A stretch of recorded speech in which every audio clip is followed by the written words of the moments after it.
Biz Budget brought to you by Ageless Diagnostics, Technomobiles, and LIC.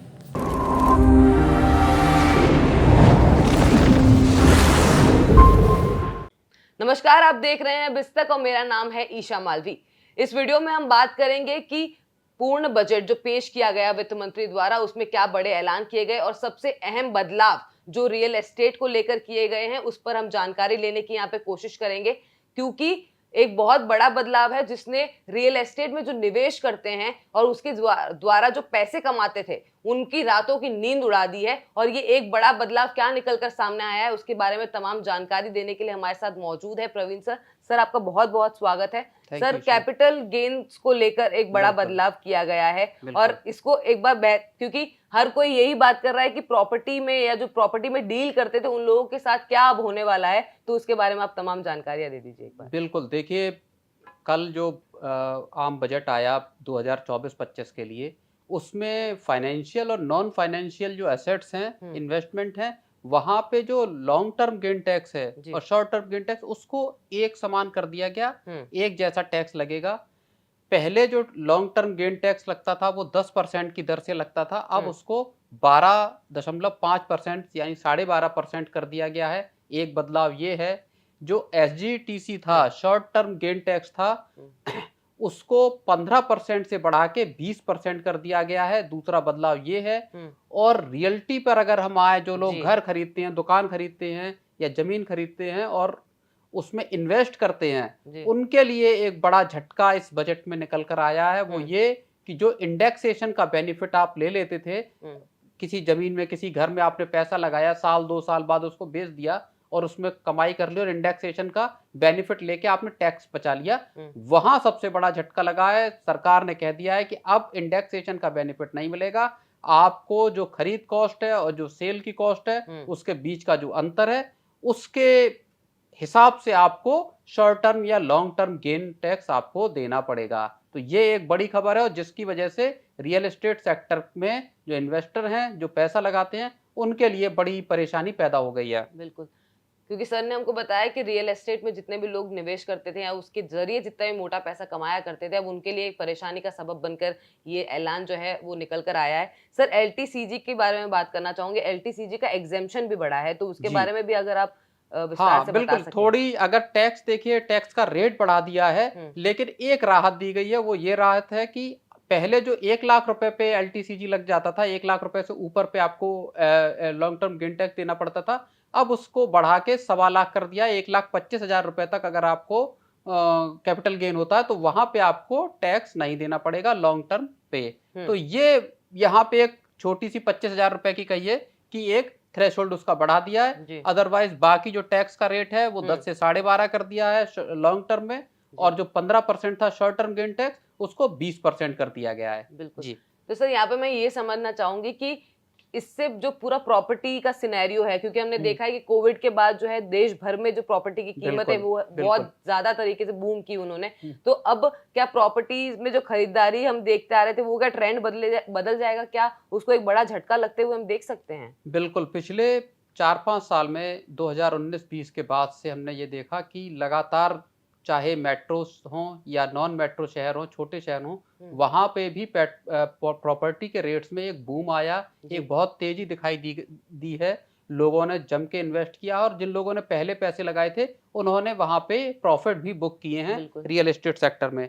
लेकिन मुझे लगता है कि सरकार की नज़र इसी बात पे गई है कि प्रॉपर्टी का मार्केट क्या इतना तेजी से बूम कर रहा है कि वहाँ पे थोड़ी सी चीज़ों को कंट्रोल किया जाए। संभवतः इसीलिए इंडेक्सेशन का जो क्लॉज था, जो नियम था, उसको सरकार ने हटा दिया है, वापस ले लिया है, जिससे कि जो इन्वेस्टर है वो कम जाए, एंड यूजर ज्यादा जाए। यानी आप घर लें तो सेल्फ यूज के लिए लें और उसमें रहें। हो सकता है कि इससे प्रॉपर्टी के प्राइसेस भी कम हो, लेकिन एक थोड़ा सा हम इस चीज को और अच्छे से अगर आपको समझाएं तो जो इंडेक्सेशन वाला मामला है वहां उसको बहुत सारे लोग समझ नहीं पाते, उसको हम थोड़ा सा समझाने की कोशिश करेंगे। इसमें जो इंडेक्सेशन है उसके लिए कॉस्ट इन्फ्लेशन इंडेक्स यानी CII ऐड हो जाता था। जब आप कोई प्रॉपर्टी खरीदते हैं तो उसको जब आपने 4 या 5 साल बाद अगर बेचा तो वहां पे आप सीआईआई सरकार तय करती है, सीबीडीटी तय करती है, जी। जो आयकर विभाग है वो हर साल एक इंडेक्स सीआईआई को तय करता है। उससे मल्टीप्लाई होके आपका ये पता चलता है कि प्रॉपर्टी की कॉस्ट आपकी जब आपने खरीदा था और आज की डेट में आपकी प्रॉपर्टी की कॉस्ट की जो एक्चुअल जो महंगाई से इन्फ्लेशन से अगर हम एडजस्ट करेंगे तो कीमत क्या बैठती है। उसके बाद जब आप उसको आज बेच रहे हैं तब उसमें से उस जो सीआईआई से जो इंडेक्सेशन के साथ जो उसकी कॉस्ट निकल के आ रही जी। है उसको आप माइनस करते हैं। मतलब जो करंट मार्केट वैल्यू होगा उस बिल्कुल। टाइम का वो उसके हाँ। हिसाब से। और फिर जो निकलता है उसमें से आपको वो आपका गेन हुआ और उस गेन में से आपको फिर टैक्स को देना पड़ता है। जी। अब जैसे 2024-25 के लिए अगर हम बात करें तो सीआईआई 363 तय किया गया है। अब जो नया नियम आया है उसमें जो खरीद कॉस्ट है उसको आप बढ़ा नहीं सकते, उसमें इंडेक्सेशन को आप ऐड नहीं कर पाएंगे। जी। यानी आपने अगर 50 लाख की खरीदी है कोई जब प्रॉपर्टी और आज आप 70 लाख में बेच रहे हैं तो जब आप एलटीसीजी को कैलकुलेट करेंगे तो वो 70 लाख माइनस 50 लाख ही होगा। तो ये सीधा सीधा था और अब इस पे 12.5% का आपको पहले 10% की जगह 12.5% का एलटीसीजी देना पड़ेगा। जी। तो सर ये मामला थोड़ा पेचीदा सा है क्योंकि बहुत सारी कैलकुलेशन लगती है, आपको मार्केट वैल्यू निकालनी है, आपने जब खरीदा और अब जो आपकी करंट मार्केट वैल्यू है उस प्रॉपर्टी की वो कैसे निकाली जाए। अगर आप किसी एग्जांपल के साथ अगर दर्शकों को समझा पाए तो वो उनके लिए भी समझना आसान रहेगा। बिल्कुल, इसको देखिए 2 उदाहरणों से मैं आपको समझाने की कोशिश करता हूँ। मान लीजिए आपने कोई घर 10 साल पहले 50 लाख में खरीदा और उसको आपने 10 साल बाद 60 लाख का बेच दिया। तो अगर आप मौजूदा जो व्यवस्था है जिसमें इंडेक्सेशन शामिल है तो ऐसे में उसकी कॉस्ट जो है जो मैंने अभी बताया वो आपकी सेल प्राइस से ऊपर हो सकती है और ऐसे में आपको कोई एलटीसीजी नहीं देना पड़ेगा। ये एक बड़ा फायदा था। आपने 50 लाख की चीज 70 लाख में बेची, 20 लाख का आपको गेन हुआ लेकिन आपका टैक्स लायबिलिटी उसमें 0 निकल के आई। नई व्यवस्था में अब आपको 10 लाख का जो मान लीजिए 50 का खरीदा और 60 का बेचा तो वो सीधा सीधा 50 और 60 का जो गैप है 10 लाख रुपए का उस पे आपको 12.5% की दर से एलटीसीजी देना पड़ेगा जो कि 1.25 लाख रुपए बैठता है। अब इसको दूसरे उदाहरण से समझ लीजिए। मान लीजिए कोई आपने प्रॉपर्टी 50 लाख में खरीदी, सीआईआई के हिसाब से अगर हम एडजस्ट करेंगे तो इसकी कॉस्ट बैठेगी 64,82,000 के लगभग। और अब 2024-25 में मान लीजिए इसको आप 70 लाख में बेच देते हैं तो इस पे आपका गेन जो होगा वो 5,18,000 रुपए होगा। ठीक है। अब पुराने नियम से आपका इसमें जो एलटीसीजी है वो बैठेगा 1,03,000 रुपए, है ना, जो 10% के हिसाब से अगर हम देखेंगे।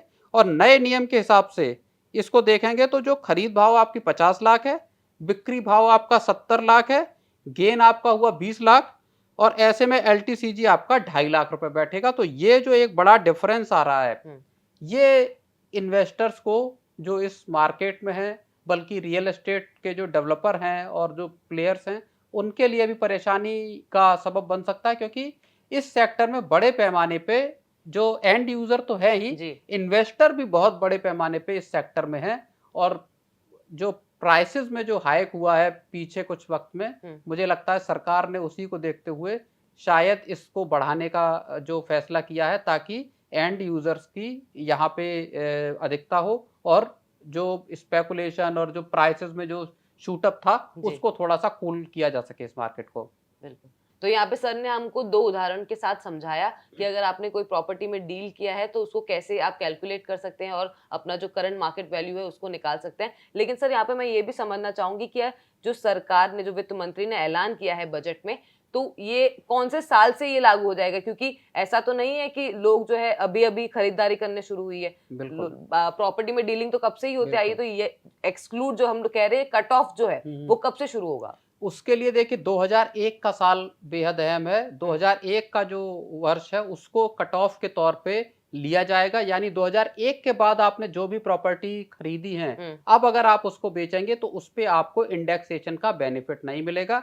आपको सीधा सीधा जो खरीद की कॉस्ट है, जो बिक्री है, उसके बीच का जो अंतर है उस पे आपको एलटीसीजी देना पड़ेगा। 2001 से पहले जो आपको प्रॉपर्टीज आपने इनहेरिट की है या आपने खरीदी है वहां आपको इसमें बेनिफिट मिल रहा है। उससे पहले पे आपको ये इंडेक्सेशन वाला या जो डायरेक्ट जो एलटीसीजी लगने वाला है वो चीज नहीं रहेगी। तो 2001 का साल इस हिसाब से बेहद महत्वपूर्ण है। जिन्होंने इससे पहले लिए हैं वो थोड़ा फायदे में रह सकते हैं। बिल्कुल। तो इस वीडियो में हमने आपको समझाया कि कैसे वित्त मंत्री के एक फैसले से हो सकता है कि आने वाले दिनों में रियल एस्टेट सेक्टर में हमको थोड़ी सी गिरावट देखने को मिले, उसकी जो बिक्री है उस पर हमको असर देखने को मिले, क्योंकि ये बहुत बड़ा फैसला है। जो निवेशक रियल एस्टेट में अब तक मोटी कमाई करते आए हैं उनको भी झटका लग सकता है। और हमने यहाँ पे कई तरीके से आपको समझाने की कोशिश भी की है कि उदाहरण देकर हमने आपको समझाया कि आप कैसे कैलकुलेट कर सकते हैं। और साथ ही हमने आपको ये भी बताया कि 2001 ये साल भी काफी महत्वपूर्ण साबित हुआ है, क्योंकि इसके बाद जिस भी प्रॉपर्टी में आपने डीलिंग की होगी उसके बाद जो है आपको इंडेक्सेशन की जितने भी LTCG का कॉस्ट है वो आपको चुकाना होगा। तो अगर आपको हमारा ये वीडियो पसंद आया तो हमें कमेंट सेक्शन में जरूर बताइए और बिजनेस जगत की तमाम जानकारियों के लिए बिस्तक के साथ बने रहिए। बिस्तक आपके लिए लाया है प्रीमियम मेंबरशिप प्रोग्राम, जहां आपको मिलेंगे कई सारे फायदे, जिनमें मार्केट न्यूज़लेटर, लाइव चैट पर आपके सवालों के सबसे पहले जवाब, मार्केट आउटलुक, वीकेंड पर मार्केट स्कैन, एंकर्स के साथ चैट और भी बहुत कुछ। इस प्रीमियम सब्सक्रिप्शन में 3 तरह के प्लान्स हैं, सिल्वर, गोल्ड और प्लैटिनम, जिनकी शुरुआत मात्र 159 रुपए महीने से होती है। इससे जुड़ना भी बेहद आसान है। बिस्तक के YouTube चैनल पर जाएं, ज्वाइन बटन पर क्लिक करें और अपना प्लान सिलेक्ट करें। बस बन गए आप हमारे प्रीमियम मेंबर।